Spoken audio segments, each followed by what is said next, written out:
नमस्कार, मैं हूं आपके साथ अंजना शर्मा और आप देख रहे हैं करंट खबर। तो आइए बढ़ते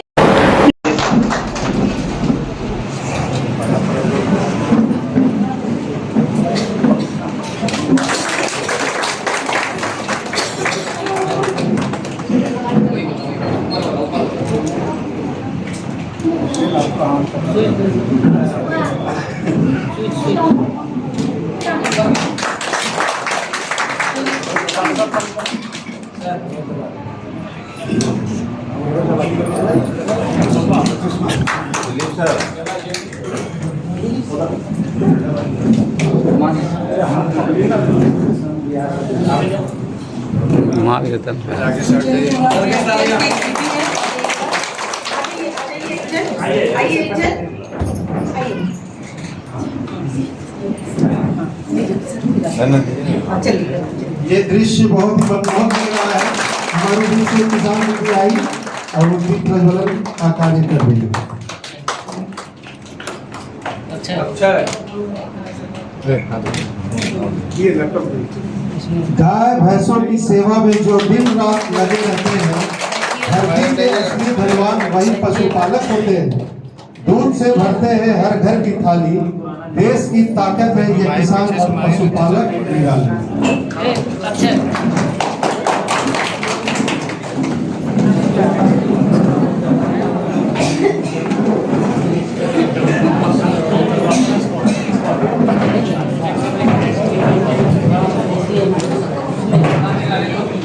आज के इस कार्यक्रम का मुख्य उद्देश्य किसानों और पशुपालकों की पशुओं की सही देखभाल, सही समय पर टीकाकरण, संतुलित आहार, पशुपालन करें तो उनकी आय में काफी वृद्धि हो सकती है।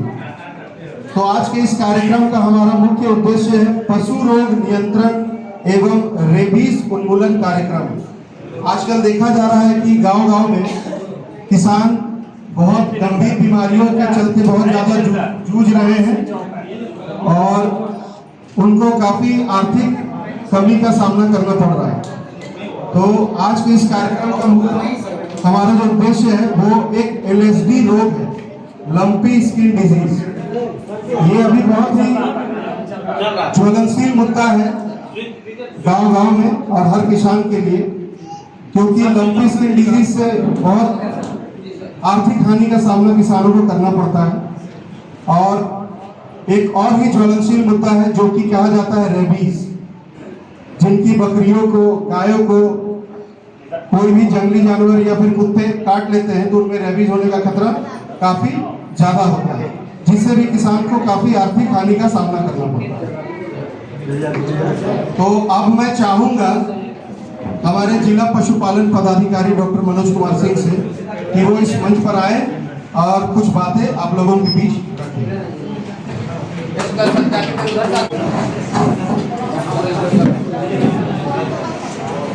आज इस कार्यशाला में उपस्थित मंच पर हमारे जिला के जिला सहकारिता पदाधिकारी हमारे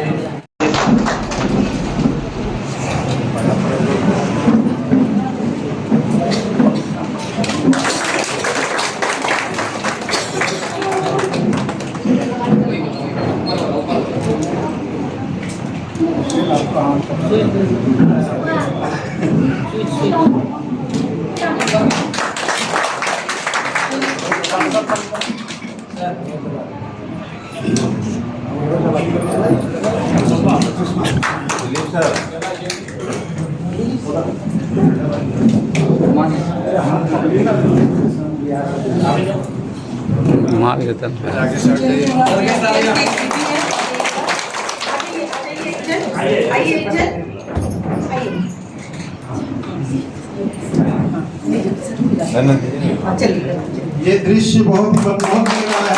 हमारे बीच से किसान भी आई और वो दीप प्रज्वलन का कार्य कर रही है। अच्छा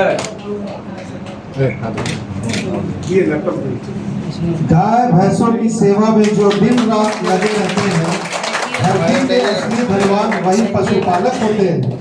दूध से भरते हैं हर घर की थाली, देश की ताकत है ये किसान और पशुपालक निराली।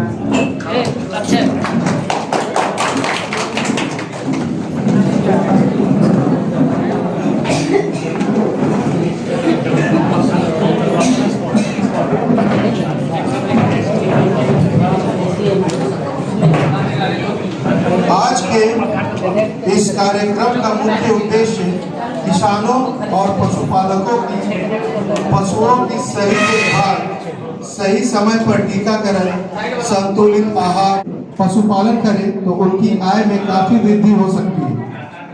तो आज के इस कार्यक्रम का हमारा मुख्य उद्देश्य है पशु रोग नियंत्रण एवं रेबीज उन्मूलन कार्यक्रम। आजकल देखा जा रहा है कि गांव-गांव में किसान बहुत गंभीर बीमारियों के चलते बहुत ज्यादा जूझ रहे हैं और उनको काफी आर्थिक कमी का सामना करना पड़ रहा है। तो आज के इस कार्यक्रम का हमारा जो उद्देश्य है वो एक LSD रोग है, लंपी स्किन डिजीज। ये अभी बहुत ही ज्वलनशील मुद्दा है गांव-गांव में और हर किसान के लिए, क्योंकि लंपी स्किन डिजीज से बहुत आर्थिक हानि का सामना किसानों को करना पड़ता है। और एक और भी ज्वलनशील मुद्दा है जो कि कहा जाता है रेबीज, जिनकी बकरियों को, गायों को कोई भी जंगली जानवर या फिर कुत्ते काट लेते हैं तो उनमें रेबीज होने का खतरा काफी ज्यादा होता है, जिससे भी किसान को काफी आर्थिक हानि का सामना करना पड़ता है। तो अब मैं चाहूंगा हमारे जिला पशुपालन पदाधिकारी डॉक्टर मनोज कुमार सिंह से कि वो इस मंच पर आए और कुछ बातें आप लोगों के बीच रखें।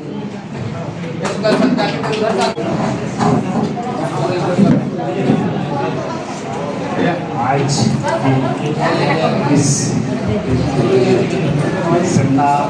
कार्यशाला में उपस्थित मंच पर हमारे जिला के जिला सहकारिता पदाधिकारी हमारे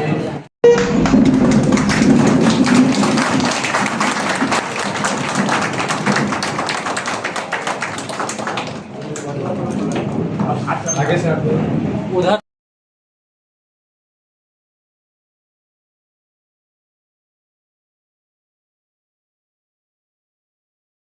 पदाधिकारी, साथ ही साथ अवर प्रमंडल पशुपालन पदाधिकारी के अवर प्रमंडल पशुपालन पदाधिकारी PS साहब एवं जिले के सभी पशु चिकित्सकगण एवं इस जिले के कृत्रिम गर्भाधान कार्यकर्ता, जैसलमेर की दीदी एवं पशु सखी दीदी और अन्य भी संस्था से आए हुए सभी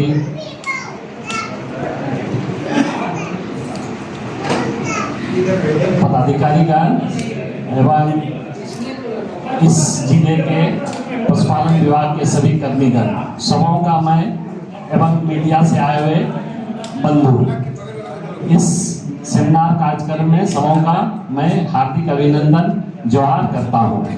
जैसा कि आप लोग जानते हैं, कृषि और पशुपालन हमारे भारतवर्ष की रीढ़ है और हमारे ग्रामीण परिवेश में सभी परिवार के अधिकांश लोग इसमें पशुपालन एवं कृषि में जुड़े हुए हैं। परिवार के सभी लोगों का जीवन यापन इसी से ज्यादा लोगों का चल रहा है और इसको आगे बढ़ाना हम लोगों का दायित्व है। आप अपने पशुओं को स्वस्थ रखें, किस तरह से स्वस्थ रखेंगे और अपनी आय को बढ़ाएंगे और हमारा गोड्डा जिला और हमारा झारखंड राज्य विकसित श्रेणी में आगे बढ़ेंगे, इस पर हम लोग काम कर रहे हैं। साथ ही साथ पशु स्वस्थ रहेंगे तो हमारे किसान संपन्न होंगे। इसके लिए हमारे कृत्रिम गर्भाधान कार्यकर्ता सारे पशु चिकित्सक एवं कर्मीगण लगे रहते हैं। अब इसी कड़ी में जैसलमेर की महिलाएं लोगों को भी हम लोग जोड़े हैं। सरकार की सोच है ग्रामीण परिवेश में सारे लोग हम लोग पूरी नहीं कर पाते हैं टीकाकरण कार्य को, तो इसलिए महिलाओं को दायित्व दी गई है। इसमें से कुछ महिलाओं को प्रशिक्षण भी कराई गई है स्टेट लेवल से, और इन लोगों ने अपना काम बखूबी से कुछ प्रखंडों में किया है। बाकी प्रखंडों में इन लोगों से आप लोग जुड़े और प्रशिक्षण प्राप्त करके खास करके छोटे जानवरों में टीकाकरण को पूर्ण करें।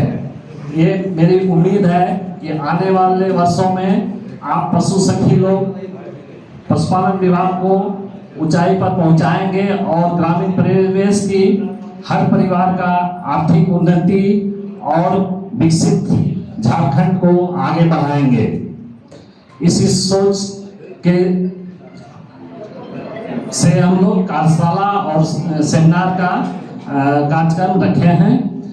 इस कार्यक्रम में पुनः मैं सबको हार्दिक अभिनंदन एवं जोहार करता हूं और अपने वाणी को विराम देता हूं कि अभी हम लोग बहुत विलम्ब हो चुके हैं, बहुत सारे वक्ता लोग हैं और जो सेमिनार का मुख्य उद्देश्य है वैज्ञानिक लोगों के द्वारा बतलाए जाएंगे कि इस कैसे अपने पशुओं को बचाव करेंगे और कुछ बीमारी जो है जानलेवा होता है पशुओं के लिए और मानव के लिए भी, उससे बचना है और बचाना है।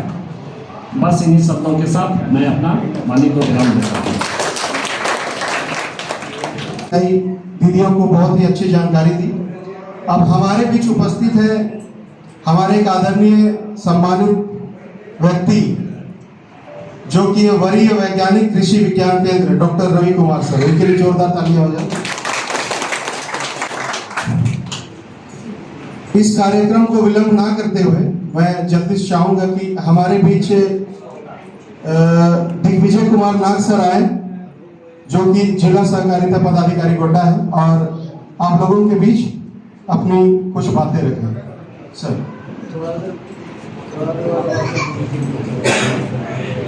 इस कार्यशाला में जिसमें पशुधन को विभिन्न रोगों से बचाव की जानकारी आप लोगों को हमारे जो वरीय वैज्ञानिक हैं और डॉक्टरगण हैं वो आपको विस्तार पूर्वक बताएंगे। सबसे पहले मैं अपना परिचय देना चाहूँगा कि मैं जिला सहकारिता पदाधिकारी गोड्डा हूँ और हमारा जो प्रभाग है वो विभागीय कार्य करने का तरीका है वो ग्रामीण और शहरी क्षेत्रों में विभिन्न तरह की योजनाओं को देने के लिए व्यक्तियों का समूह बनाया जाता है, एक समिति बनाई जाती है, जिससे कि कोई एक विशेष महत्व वाला काम जो होता है उसको कुछ लोग मिलके कर पाएँ। मसलन कि पशुधन वाला ही काम अगर हम लोग देख लें तो पशुधन अगर व्यक्तिगत तौर पे हम लोग करते हैं, घर में करते हैं, तो 1 गाय 2 गाय 3 गाय इस तरह से व्यक्तिगत घर में रखते हैं। बकरी पालन भी इसी तरह से करते हैं, कुक्कुट पालन भी इसी तरह से करते हैं। लेकिन अगर इसको बड़े पैमाने पर ले जाना होगा तो उसके लिए कुछ लोगों को जोड़ना पड़ेगा, और जोड़ने का तरीका क्या होगा, एक विधि सम्मत तरीका होगा। वो तरीका ये है कि उसके लिए एक सोसाइटी बनानी पड़ेगी, एक समिति बनानी पड़ेगी। उस समिति को बना करके उसको रजिस्टर करके जब समिति को निर्माण कर लेते हैं तो फिर सरकारी जितनी भी सहायता होती है इससे संबंधित आप लोग को बहुत आसान तरीके से उपलब्ध हो जाती है। पशुधन से जुड़े हुए कारोबार में सबसे बड़ी समस्या ये है कि पूंजी की आवश्यकता या पूंजी की उपलब्धता। हमारी माताएं बहनें या ग्रामीण जो किसान हैं जो पशुधन में रुचि रखते हैं वह अपने पशुओं की संख्या, उनसे जो उत्पाद मिलते हैं उसके उत्पादों की मात्रा को बढ़ाने के लिए रुचि रखते हैं, लेकिन कहीं ना कहीं हमारे बीच आड़े आ जाता है कि हम यहाँ से पूंजी कहाँ से लाएं या उसका उपलब्ध कहाँ से कराएं। तो पूंजी उपलब्ध कराने के लिए एक तरीका ये है कि जैसे आप सोसाइटी जब बना देते हैं तो सोसाइटी जो है बनने के बाद राज्य स्तर की विभिन्न प्रकार की सोसाइटी हैं, जो जिला स्तर की सोसाइटी, प्रखंड स्तर की सोसाइटी या ग्रामीण पंचायत स्तर की सोसाइटियों को पूंजी प्रदान करती है, कार्यशील पूंजी देती है। उसी तरह से राष्ट्रीय स्तर पे भी बहुत सारी सोसाइटी जो है हमारे भारत सरकार में सहकारिता मंत्रालय है, जब विभिन्न मंत्रालयों से वो पैसा आप लोग को विभिन्न विभागों के द्वारा प्रदान किया जाता है। तो उसकी जानकारी आप लोग लेंगे और इसमें उत्सुकता बनाए रखेंगे और बनाते हुए आगे बढ़ेंगे। जैसे मैंने बताया कि पशुपालन में गाय का अगर हम लोग उदाहरण लेते हैं तो बड़ा अच्छा उदाहरण हम लोगों को मिलता है हमारे पड़ोसी राज्य बिहार में। आपने देखा होगा एक ब्रांड चलता है, सुधा का ब्रांड चलता है, जो दूध का वितरण करता है ग्रामीण क्षेत्रों से, महिलाओं से, दूध उत्पादकों से वो कलेक्शन करवाता है। उसी तरह राष्ट्रीय स्तर पे अगर हम देखते हैं तो हम पाते हैं कि एक बहुत बड़ा ब्रांड जो है वो कार्य कर रहा है, जिससे हजारों लाखों महिलाओं और ग्रामीण लोगों की जो जीवन स्तर जो है उसको ऊंचा उठाने में मदद मिला है, जिसका नाम अभी भली भांति परिचित होंगे। उसका नाम है अमूल, जो गुजरात से जिसका उदय होता है। अमूल ब्रांड के बारे में आप अच्छी जानकारी रखते हैं। अमूल के बहुत सारे प्रोडक्ट मिलते हैं हमें बाजार में, लेकिन इसका जो आधार है वो क्या है? इसका आधार आप जैसे ही ग्रामीण जो पशुपालक हैं, महिलाएं जो हैं, वही इसका असली आधार है। छोटे छोटे जो ग्रुप है वो गाँवों में विलेज लेवल पे बनाए गए हैं दूध उत्पादन के लिए, और इससे बड़े पैमाने पे सेंटर बना के कलेक्शन किया जाता है। और सौभाग्य की बात है कि पूरे विश्व में अभी दूध उत्पादन में भारत जो है एक नंबर 1 पे है, और खपत में भी नंबर 1 पे है। तो सबसे अच्छी बात यह है कि इसमें बिचौलिया जो होता है दूध उत्पादन और उससे संबंधित जो कारोबार होता है उसमें बिचौलिया जो है उसको हटा दिया गया, यानी लाभ जो है सीधे जो पशुपालक हैं या दूध उत्पादक हैं उनके सीधे खातों में है, उनके डायरेक्ट उनके पास चला जाता है। एक बहुत पुराना ऐड भी आप लोगों ने देखा होगा, स्मिता पाटिल है उसमें, वो गांव में एक चलती है, माथे पे मटका है, दूध का शायद कोई मटका है, और उसमें एक गुजराती भाषा में एक ऐड आता है। उसकी शुरुआत वहीं से हुई थी। उसका शुरुआत यही है कि गांव में जितने भी लोग हैं वो बिचौलिए के चंगुल में नहीं फंसे, अपना जो उत्पादन है सीधे जो ग्राहक है उस तक पहुंचा दें। अब इसी प्रकार बहुत सारे क्योंकि बात हो रही है यहाँ पे पशुपालन से जुड़े हुए विभिन्न रोगों की, लेकिन मैं बता देना चाहता हूँ कि पशुओं का विभिन्न तरह से आप लाभ लेंगे, एक धन की तरह से उसका उपयोग करेंगे और उससे अच्छी आमदनी लेंगे, तभी आप अपना भी जीवन बेहतर कर पाएंगे। इस दौरान विभिन्न तरह का जो बीमारियां का सामना करना पड़ता है उसके लिए तो हमारे टेक्निकल डॉक्टर्स आपको बताएंगे, लेकिन मैं आपको यहाँ बताने वाला हूँ कि विभिन्न पशु हो गए, कुक्कुट हो गए, विभिन्न तरह के जो व्यावसायिक कार्य होते हैं उसको अगर आगे बढ़ाना है तो समिति आपको बनानी ही पड़ेगी। और जैसा कि आपने देखा होगा कि JSLPS की कुछ महिलाएं आई हुई हैं, आजीविका जो क्लस्टर लेवल जो है, क्लस्टर लेवल CLF जो है, इसको भी हम लोगों ने कोऑपरेटिव एक्ट के तहत इसको निबंधित किया हुआ है। एक क्लस्टर में एक CLF में कम से कम 100 से 120 महिलाएं का एक ग्रुप बना हुआ है। तो कोऑपरेटिव के माध्यम से, कृषि के माध्यम से, पशुपालन के माध्यम से या मनरेगा के माध्यम से किसी भी तरह का कार्य जो है आप लोग करने में सक्षम है। बस ध्यान रखने वाली ये बात है कि थोड़ा सा सजग रहना है, और योजनाएं जब आती हैं तो उसको जल्दी उसको कोशिश करना है कि उसको प्राप्त कर लें उसको, क्योंकि योजनाएं जो होती हैं वो गिनती की होती हैं, बहुत ज़्यादा नहीं हो पाती हैं। हमारे सामने एक चैलेंजेस होता है कि लाभ तो सबको देना है, लेकिन हमारे पास क्षमता जो है उस तरह से बेहतर नहीं है वर्तमान में। लेकिन सरकार का जो बजट है और उसके दायरे में ये चैलेंज होता है कि उस बजट को सही तरीके से इस्तेमाल करते हुए खर्च करना है और अंत में जो हमारे किसान भाई बहन है उसको लाभ प्रदान करना है। तो मैं फिर आपको कहूँगा कि हमारे माननीय गृह मंत्री, सहकारिता मंत्री और माननीय प्रधानमंत्री नरेंद्र मोदी सर जो है, इनकी बहुत ही बड़ी सराहनीय कदम है कि सहकारिता को इन्होंने बहुत आगे तक ले जाने का संकल्प लिया है। अभी आप लोगों को जानकारी होगी कि सहकारिता के बारे में मैं थोड़ा बता देता हूँ कि सहकारिता होता क्या है। सहकारिता मतलब होता है कि साथ में मिलकर किसी बड़े काम को करना, क्योंकि एक व्यक्ति किसी बड़े काम को करने में सक्षम नहीं होता। तो सहकारिता यही है कि एक उद्देश्य को लेकर चलना है, एक काम को लेकर चलना है, और उस विचार को समझने वाले लोगों का एक ग्रुप बनाना है, समिति बनाना है और उसमें आगे बढ़ना है। सहकारिता और सरकारी या सरकार में थोड़ा सा अंतर है। सहकारिता जो होता है पूरी तरह स्वायत्त होता है, प्रजातांत्रिक होता है और इसमें ऐच्छिक भागीदारी आप लोगों की होती है इसमें। और आप लोगों को खुशी होगी जान के कि जिस तरह का भारत में बहुत सारे जो टैक्सी कंपनियां जो हैं जो अपना सेवा प्रदान करती हैं, जैसे कि उबेर हो गया या फिर रैपिडो हो गया, उसी के तर्ज में भारत सरकार ने लाभ देने के लिए सहकारिता क्षेत्र में भी टैक्सी सेवा की शुरुआत की है, जिससे कि ग्रामीण क्षेत्रों में, शहरी क्षेत्रों में जो हमारे ड्राइवर भाई बहन जो होते हैं उनको सीधा सीधा मुनाफा अधिक से अधिक मिले। तो इस तरह की पहल जो है वो गवर्नमेंट कर रही है, आप लोग भी इसमें पहल करें। यहाँ पे जो दीदी लोग आई हुई हैं उनको मैं कहना चाहूँगा कि कोऑपरेटिव में आगे बढ़ के अपना बहुत तरह के जो कृषि से संबंधित जो बिजनेस होते हैं उसमें भी आप लोग बढ़ सकते हैं, जैसे कि खेती किसानी से संबंधित खाद का है, बीज का है, या विभिन्न तरह की सेवाएं आपको देना है, CSC सेंटर खोलना है, प्रज्ञा केंद्र जिसको बोला जाता है, उसके अलावा CSP सेंटर खोलना है जिसमें पैसा का निकासी लेन देन होता है।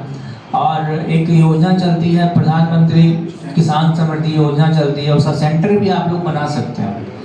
वो बनाने के से क्या होगा कि जब वो सेंटर आप लोग बना लेंगे तो उसको कहा जाता है वन स्टॉप शॉप कहा जाता है कृषि क्षेत्र या फिर अलाइड क्षेत्र के लिए। वहाँ पे जरूरत की सारी चीज़ें जो हैं वो ग्रामीण लोगों के लिए उपलब्ध होती हैं। तो इन चीज़ों में भी आप लोग आगे बढ़ सकते हैं। इसके अलावा हमारा एक शीर्ष राज्य स्तरीय संस्थान है जिसका नाम है सिद्धू कानू राज्य स्तरीय कृषि एवं वनभोज सहकारी संघ लिमिटेड कहा जाता है, और उसी का जिला लेवल पे भी इसका यूनियन बना हुआ है। अब कृषि में देखिएगा कि बहुत सारा जो वनोपज होता है, जैसे कि वन क्षेत्र से अगर कोई लोग आए हुए हैं तो जानेंगे कि वन क्षेत्र में हम लोग महुआ हम लोग को बहुत मिलता है, साल का बीज भी मिलता है। अच्छा, करंज आप लोग समझते हैं? करंज का दतून होता है या फिर इसका तेल का साबुन बनता है। पहले ज़माने में हम लोग रांची वगैरह क्षेत्र में हम लोग वहाँ रहते हैं तो उधर दिवाली के समय में करंज का तेल का दिया जलता था। अब पता नहीं क्या जलता है, लेकिन अगर वो मिलता है तो वो प्रति किलो सरकार हम लोग उसको खरीदारी कर रहे हैं। जंगल से अगर आप लोग संग्रहण करते हैं तो 47 रुपये प्रति किलो की दर से उसको हम लोग खरीदारी कर रहे हैं। साल का बीज जो होता है उसको भी खरीदारी कर रहे हैं, महुआ का भी खरीदारी कर रहे हैं, और आपके एरिया में अगर बरबट्टी होता है तो उसके बारे में भी हम लोग विचार कर रहे हैं। सारे लोग इकट्ठा करेंगे और इसके जो आजीविका समूह की DSPS की जो समितियां हैं, आजीविका मिशन के जो है मेंबर वो या लैम्पस्पैक्स के जो लोग हैं उससे हम लोग खरीदारी करेंगे, तो उससे भी लाभ आपको काफ़ी मिलेगा। और सबसे अच्छी बात है कि जब वो गैदर हो जाएगा तो आपको कहीं ढो के ले जाने की ज़रूरत नहीं है। कंपनी जो है राष्ट्रीय स्तर की और अंतर्राष्ट्रीय स्तर की वो खुद ही लाएंगे और वो आपसे परचेज कर लेंगे, आपको कहीं ढो के परिवहन करके नहीं ले जाना है। करंज में बता देते हैं, करंज का जो तेल होता है उसमें अमेरिकन कंपनी जो है वो रिसर्च कर रही है, और रिसर्च करने के बाद उसने एक टेक्निक डेवलप किया है और उस टेक्निक को उसने पेटेंट कराया। पेटेंट करा के क्या किया है, उससे उसने करंज के तेल से जेट फ्यूल यानी कि वायुयान जो होता है, हवाई जहाज जो होता है, उसका ईंधन बनाने का वो टेक्निक उन लोगों ने डेवलप किया हुआ है। इस वजह से वो बड़ी मात्रा में करंज के बीज जो है उसकी खरीदारी करती है पूरे भारतवर्ष में। तो इस तरह की बहुत सारी योजनाएं जो है हम लोग के पास हैं जिसकी जानकारी हम लोगों को कम ही हो पाती है। ऐसा मंच हम लोग को बहुत कम उपलब्ध हो पाता है जिससे आप लोग से फेस टू फेस रूबरू हो पाए हम लोग और ये सारी बातें कर पाएँ।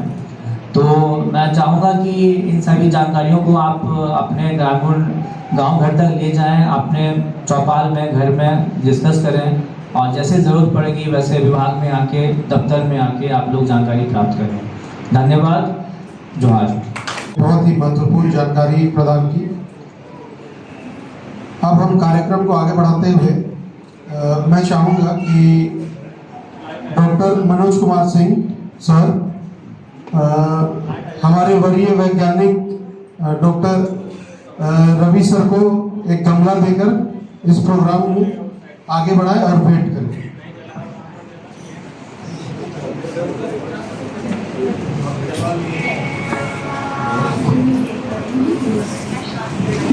जोरदार तालियां होगी। अब मैं चाहूँगा डॉक्टर दिलीप सर, वो हमारे जिला सहकारिता पदाधिकारी को गमला देकर भेंट करें।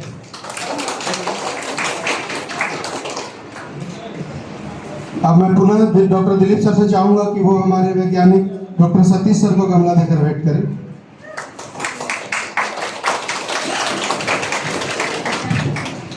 अब मैं चाहूंगा डॉक्टर दिलीप सर को कि हमारे जिला पशुपालन पदाधिकारी को गमला देकर भेंट करें।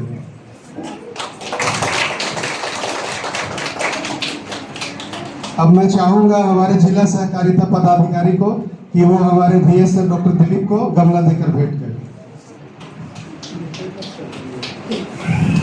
जोरदार तालियां बजाइए।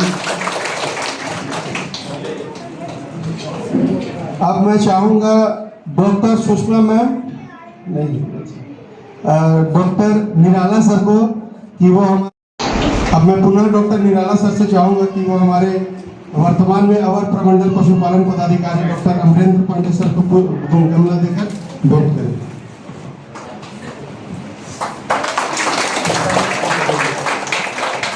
अब मैं चाहूंगा डॉक्टर संजय कुमार दुबे सर को कि वो डॉक्टर बालेश्वर सर को गमला देकर भेंट करें।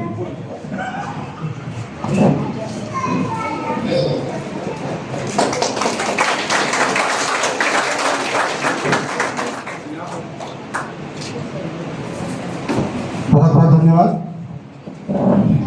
अब इस कार्यक्रम को आगे बढ़ाते हुए हम इस कार्यक्रम के मेन मुद्दे पर आते हैं, जो है आज का इस कार्यक्रम का मेन हमारा मुख्य जो मुद्दा है वो है पशु रोग नियंत्रण एवं रेबीज उन्मूलन कार्यक्रम। तो आज के इस कार्यक्रम में 3 पाली में सेमिनार होगा। पहला पाली डॉक्टर सतीश सर वैज्ञानिक कृषि विज्ञान केंद्र के द्वारा होगी, जिसमें आपको LSD रोग नियंत्रण हेतु बातें बतलाई जाएंगी। आजकल हम जैसे जानते हैं कि LSD का मतलब है लंपी स्किन डिजीज, जो कि हर गांव में बहुत ही ज्वलनशील मुद्दा है, जिसके कारण किसानों को बहुत ही जो कि पशु चिकित्सा पदाधिकारी ठाकुर गंटी उनके द्वारा हमें रेबीज रोग नियंत्रण के बारे में बतलाया जाएगा। और तीसरी पाली का जो सेमिनार होगा वो हमारे पशु चिकित्सा पदाधिकारी डॉक्टर बालेश्वर प्रसाद निराला सर के द्वारा बतलाया जाएगा, जिसमें उनके द्वारा क्षेत्र से जो भी अनुभव प्राप्त है और जो भी सारी पशुपालन में योजनाएं चल रही है उनके बारे में एक विशेष और बहुत ही महत्वपूर्ण जानकारी दी जाएगी। तो अब मैं चाहूंगा कि डॉक्टर सतीश सर से कि वो इस सेमिनार में LSD रोग नियंत्रण हेतु अपनी बातों को रखें और हम सभी को एक विशेष जानकारी दें, और आप लोग भी बहुत ध्यान से सुनिएगा। ये बहुत ही महत्वपूर्ण एक सेमिनार होने जा रहा है। धन्यवाद।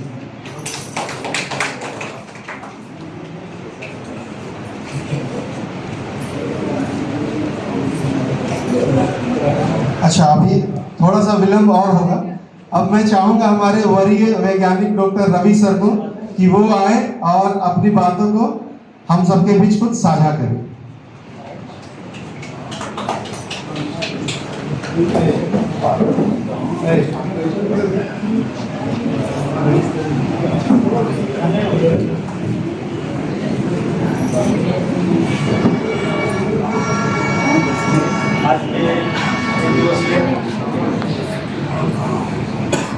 एक दिवसीय पशुपालन सहकारिता विभाग के द्वारा आयोजित जिला स्तरीय कार्यशाला एवं सेमिनार और जिसका विषय पशु रोग नियंत्रण एवं रेबीज से संबंधित है। एक बहुत ही ज्वलंत और विचारणीय, खास करके हमारे जो प्रगतिशील किसान हैं, जो पशुपालक हैं, उसके लिए बहुत ज्वलंत और विचारणीय विषय है। इस कार्यक्रम में उपस्थित हमारे कार्यक्रम जिनके द्वारा ये संचालित की जा रही है जिला पशुपालन पदाधिकारी तथा मंच पर आसीन सम्मानित जितने हमारे इस पशुपालन विभाग के सम्मानित विशेषज्ञ डॉक्टर और कृषि विज्ञान केंद्र के वैज्ञानिक डॉक्टर सतीश जी, साथ ही साथ पशुपालन के क्षेत्र में कार्य करने वाले जितने हमारे पशु सखी, पशु मित्र एवं तमाम जो हमारी प्रगतिशील महिला किसान जो है बैठी हुई दीदी, महिला कृषक, साथ ही साथ हमारे पुरुष कृषक जो पशुपालन जुड़े हैं, सबको इस कार्यक्रम में विभाग की ओर से तथा कृषि विज्ञान की ओर से स्वागत करते हुए काफी हर्ष हो रहा है। और हमें इस कार्यक्रम में मौका प्रदान किया गया जिला पशुपालन अधिकारी के लिए उनको मैं धन्यवाद देता हूं। और जैसा आप आगे तकनीकी सेशन में बहुत कुछ जानेंगे, अगर हम देखें तो पशुधन कृषि के साथ में पशुधन का बहुत ही कृषकों के लिए महत्व है। हमारा जो जितना भी कृषि के क्षेत्र से आमदनी होता है, जीडीपी में जो कंट्रीब्यूशन है, उसमें करीब करीब 5% के आसपास जो है जीडीपी में कंट्रीब्यूशन पशुपालन के क्षेत्रों का है, लाइव स्टॉक से संबंधित है। और करीब करीब कृषि में पूरे जीडीपी में 5% है, कृषि में अगर देखें तो 30% के आसपास पशुपालन और एलाइड सेक्टर जो हमारा है उससे लाइव स्टॉक डेयरी प्रोडक्शन, इससे भारतवर्ष के जीडीपी में पूरे कृषि के क्षेत्र में 30% पशुपालन का कंट्रीब्यूशन है। इस प्रकार से देखें तो पशुपालन एक बहुत उभरता हुआ क्षेत्र है। और अगर आप देखें तो 2024 तक हमको लगता है करीब 36 बिलियन $US के आसपास जो है हमारा मैंने यहाँ से भारतवर्ष से जो है पशुपालन और डेयरी सेक्टर से एक्सपोर्ट किया गया, दूसरे देशों में भेजा गया यहाँ हमारे यहाँ से। इसके अतिरिक्त देखें तो कहने का मतलब कृषि के क्षेत्र में पशुपालन का बहुत महत्वपूर्ण है और ये तो मेन प्रोडक्ट है। इसके अलावा बाई प्रोडक्ट जो कि किसानों के लिए काफी हेल्पफुल होता है, उसके बिना खेती जो है बढ़िया हो ही नहीं सकता है। क्योंकि हमारे झारखंड को देखें या पूरे भारतवर्ष में देखें तो ऑर्गेनिक कार्बन कंटेंट जो हमारे मिट्टी का है वो काफी कम है, लो है या लो से मीडियम है। तो ऑर्गेनिक कार्बन कंटेंट कम होगा तो खेती बाड़ी अच्छा नहीं हो सकता है, पानी धारण क्षमता कमेगी, नाइट्रोजन की उर्वरता घटेगी। तो कृषि के क्षेत्र में पशुपालन का महत्व केवल आपके आमदनी को बढ़ाने में नहीं है, साथ ही साथ वो कृषि के विकास के लिए भी, अपने भूमि को अच्छा रखने के लिए भी उनका बाई प्रोडक्ट जो होता है गोबर कंपोस्ट और ध्वनिक पौध, वो काफी जरूरत की चीज है। अब ये विषय से हट की बात हुई, अगर विषय को देखें तो पशुपालन के क्षेत्र में बहुत सारी बीमारियां आती है लाइव स्टॉक में। बीमारी के बारे में बहुत विस्तृत चर्चा होगी। डिफरेंट जो मेजर बीमारियां हैं जैसे आपका BQ है, LSD है, FMD है। अगर इस तरह की बीमारियां तो लाइव स्टॉक में खास करके कैटल में हमारा जो बोवाइन है उसमें काफी तेजी से फैलता है और काफी क्षति करता है। तो उसके बारे में चर्चा होगी, कैसे उसको हम लोग आगे रोकथाम कर पाएंगे, कैसे कम से कम हो या होने के बाद कैसे हम लोग उसका उपचार कर पाएंगे। अगर हम देखें तो बीमारी जो है मुख्यतः बीमारी दो तरह से होता है। एक तो है कि आपका कोई ऑर्गेनिज्म जो है लिविंग ऑर्गेनिज्म उसके द्वारा होगा, तो उसके कैटेगरी में अगर कैटेगराइज किया जाए, जहाँ तक हमारी समझ है कि कुछ बीमारी वायरल होते हैं, कुछ बैक्टीरियल होते हैं, कुछ जो है प्रोटोजोन है और कुछ जो है आपका वो पैरासाइट के रूप में आते हैं। तो इस तरह की चीजें हैं जो कि पशु में जो है अगर इस तरह का उनका संक्रमण होता है, इन्फेक्शन होता है, अटैक होता है तो आपका पशुधन प्रभावित होगा। दूसरा है कुछ न्यूट्रिशन डिफिशियंसी के कारण भी आपका पशुधन में समस्या आती है। तो मिला जुला कर आप देखें तो इसके पहले की बीमारी कम से कम हो तो इसमें आपको प्रतिरक्षा प्रणाली जो है उनका एंटीबॉडी सिस्टम को बहुत ठीक रखना पड़ेगा। इसके लिए बैलेंस डाइट पशुओं में जो है जरूरत है, संतुलित आहार। आप जितने भी हमारे पशुपालक हैं वो संतुलित आहार का प्रयोग करें, बैलेंस राशन का प्रयोग करें और डिफरेंट स्टेजेस के लिए अलग अलग रेशनिंग जो है, न्यूट्रिशन मैनेजमेंट जो है उसको अपनाएं। और ये भी देखा जा रहा है कि हमारे पशुओं में खास करके जो हमारी एक्सोटिक ब्रीड है, अधिक दूध देने वाली गायें हैं जो डेयरी के में बढ़ावा के लिए दिया जा रहा है, तो उसमें देखा गया है कि समस्या उनमें बांझपन ही फर्टिलिटी जो है स्टेरिलिटी बांझपन की समस्या आती है और वो डायरेक्टली रिलेटेड है विटामिन, खास करके विटामिन की कमी से बहुत ही प्रभावित होता है।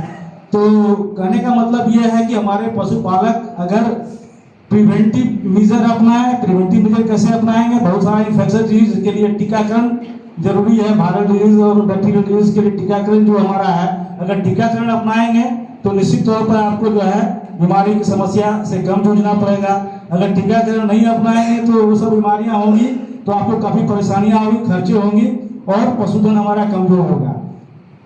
और न्यूट्रिशनल मैनेजमेंट अगर प्रॉपर करेंगे तो हमारा न्यूट्रिशनल डिफिशियंसी से संबंधित बीमारी नहीं होगी।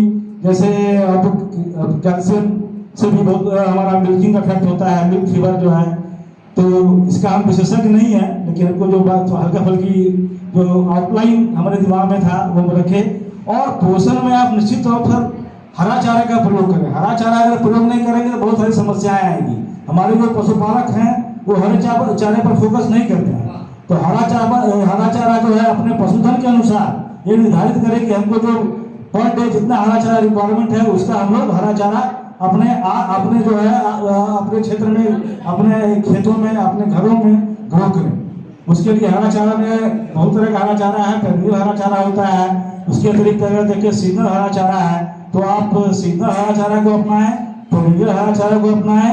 अगर आप लैंडलेस हमारे पशुपालक हैं जिनके पास जमीन की कमी है तो वैसे जैसे हमारा एजोला है, जो आप एजोला को कम जगह में वर्टिकल रूप में ग्रो कर सकते हैं और बॉडी वेट के अनुसार जो रिक्वायरमेंट है हरा चारा का उसके अनुसार एजोला का प्रतिदिन आपूर्ति करते हुए सब लोग उनको पशुधन में उनके भोजन में सम्मिलित करेंगे तो उनको लगता है कि आपको जो है हरे चारे की कमी को पूरा कर पाएगा। और अगर आप पूरे सिस्टम को नहीं अपनाते हैं तो आपको परेशानियां आएगी। और कुछ खास करके जैसे एफएनडी है, उसके बाद अगर बकरी में देखें तो पीपीआर है, इसमें जब हम अगर वैक्सीनेशन नहीं अपना अडॉप्ट करते हैं तो हो जाने के बाद काफ़ी परेशानी आती है और उसमें जो मोर्टेलिटी काफ़ी अधिक आती है। तो मोर्टेलिटी आएगा तो आप प्रभावित होंगे। तो आज का कार्यशाला इस दिशा में एक गोड्डा जिला में आप सबों को जागरूक करेगा। आप सभी जो इस कार्यक्रम में सम्मिलित हुए हैं आप बारीकी से सुने, समझें और नोट डाउन करें। और आपका कार्य क्या होगा, क्योंकि सभी गोड्डा जिला के सभी पशुपालक यहाँ समृद्ध हो पाए। तो आप जिन क्षेत्रों से आए हैं तो आप जो सीख के जा रहे हैं उसको कोशिश करिए कि आप अपने आसपास के गाँव में, अपने गाँव में आप जो सीखे हैं उसको प्रसारित करिए ताकि हमारा जो है पशुपालन विभाग का ये पहल है वो अधिक से अधिक किसानों के पास आउटरीच उसका बढ़ सके और आउटरीच बढ़ाने में आप जो है अग्रणी भूमिका निभा सकते हैं। इन्हीं शब्दों के साथ में मैं अपनी वाणी पर विराम देता हूं। हम लोग बहुत पहले 2016 के आसपास मिडिल ईस्ट में आया था। हमारा दुनिया बहुत बड़ा है और मिडिल ईस्ट से होते हुए ये यूरोप में गया और यूरोप के बहुत सारे देशों में अपना प्रभाव जमाते हुए धीरे धीरे हमारे देश के दक्षिणी छोर से होते हुए हमारे नजदीकी उड़ीसा और उड़ीसा के बाद बंगाल और झारखंड में इसका असर प्रकोप बढ़ता चला गया। 2022 देश के आसपास से हमारे यहाँ काफी ज्यादा संख्या में बीमारी दिखना शुरू हुई और आज भी कहीं ना कहीं दिखता है और प्रभावित लोग संपर्क साधते भी। इसमें होता क्या है, सबसे पहले जो पशु है, पशु पे आप देखेंगे कि उसका गोल गोल चक्का चक्का बन जाता है, जो कि जब तक ये ना दिखे तब तक तो स्वीकारेंगे नहीं कि हमारे यहाँ हमारे पशुओं को लंपी स्किन डिजीज हुआ है। लेकिन लंपी स्किन डिजीज होने से पहले कुछ और लक्षण भी लेके आता है। सबसे पहला लक्षण आता है कि उसको बुखार आता है। शायद हम लोग हमारे पशुपालक कभी नाप नहीं पाते उसका बुखार, वो सीधे जब तक उसको चकता चकता होता है तब जाकर सब बताने के लिए तैयार होते हैं कि उसको बीमारी है। बीमार के बाद में देखेंगे वो लेजीनेस होगा, फिर तब जाके उसका क्या होगा, तब थोड़ा थोड़ा कहीं कहीं फूलेगा और धीरे धीरे एडिमा होगा और एडिमा होने के बाद फिर कुछ दिन में पक जाएगा और मवाद निकलना शुरू होगा। जब ये मवाद निकलना शुरू होगा तो कुछ दिनों के बाद देखेंगे कि लोग आसपास के प्रैक्टिशनर्स को बुलाते हैं और उसमें दवा का निदान का प्रयास करते हैं। जब निदान किसी का हो पाता है, किसी का नहीं हो पाता, कभी लंबा भी चल जाता है। अब वो जो मवाद है वो ड्रॉपलेट्स टाइप से गिरता चला जाता है और इसी बीच इसका मुख्य वाहक है मॉस्किटो। मॉस्किटो तो आप सभी कोई जानते होंगे, आजकल के दिन में तो सबको काट ही रहा हो। मॉस्किटो है, फ्लाइस है, लाइस है और इनका बाइट से ये जो बीमारी है ये फैलता जाता है, ट्रांसमिट होता चला जाता है। अब जो मॉस्किटो क्या कर रहा है, कहां से कैसे किया। मान लिया जाए किसी एक पशु को बीमारी हुई आपके आसपास के एरिया में, वो मॉस्किटो उसको काटा, प्रभावित पशु को, और उसके डंक के द्वारा दूसरे पशु को भी फिर काटा गया और इस प्रकार से वो मॉस्किटो बाइट के द्वारा डिजीज को हम ट्रांसमिट करते हुए देखते हैं। दूसरा होता है हमारे जो पशु सहायक के जो कार्य करते हैं वो कभी कभी वो उनका भी मिसअंडरस्टैंडिंग होता है। जैसे अगर वो इलाज कर रहे हैं, अब पुराने जमाने में आप देखे होंगे कि पहले सुई को गर्म किया जाता था, अगर सुई नहीं है तो। आजकल का तो कोई वैसा कुछ है नहीं। अगर वो गलती से पुरानी सुई का यूज करते हुए जिसमें उन्होंने कभी ट्रीट किया हो किसी दूसरे पशु को, और उसी सुई सिरिंज का उपयोग कर दिए किसी और दूसरे पशु में, तो उसका जो वायरस है वो कंटेंट वहाँ आसपास घूमता रहता है, उनके साथ वो ट्रांसमिट होता रहता है और दूसरे पशु को भी होने की संभावना बढ़ जाती है। इस तरह से इसका ट्रांसमिशन होता है। दूसरा है आपका फेकिल का, क्योंकि ये वायरस है।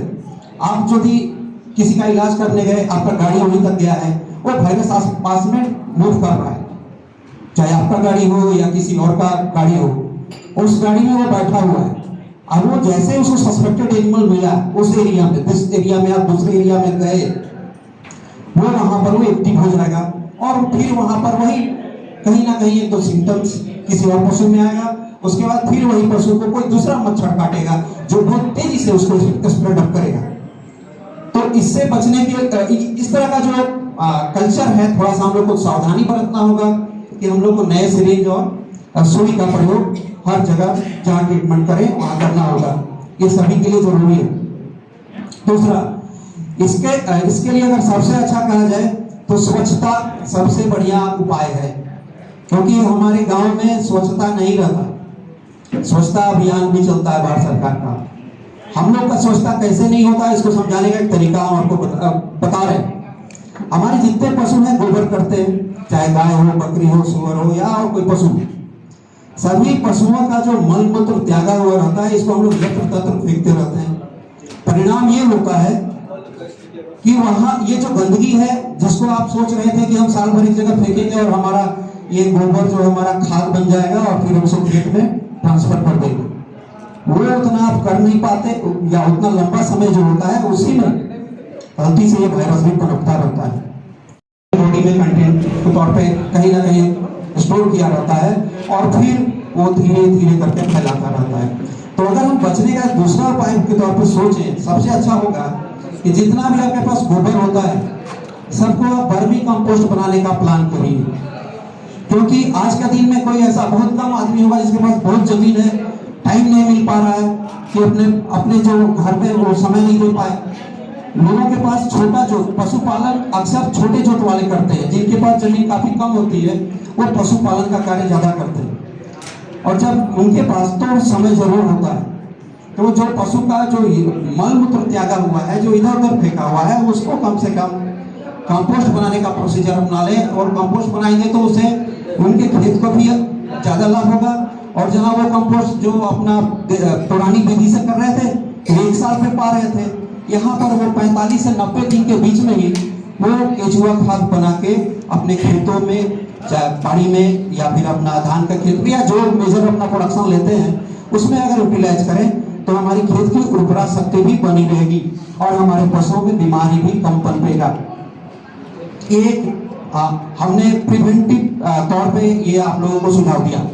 दूसरा एक चीज है कि भारत सरकार इसके लिए LSD वैक्सीन भी लाई है, और इसका भी हम लोग उपयोग अगर करवाएं, हमारे सभी लोग करें तो हम लोग इससे भी बचाव कर सकते हैं, अगर समय अनुसार आपके पास उपलब्धता हो तब। दूसरी बात इसमें आएगा कि हम इसको केवल जो अभी बात कर रहे थे कि मच्छर के काटने से हो रहा था, अनुमान लगाइए कि ये मच्छर तो आदमी को भी काटता है।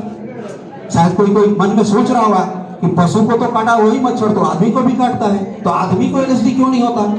लेकिन आदमी में LSD नहीं होता है।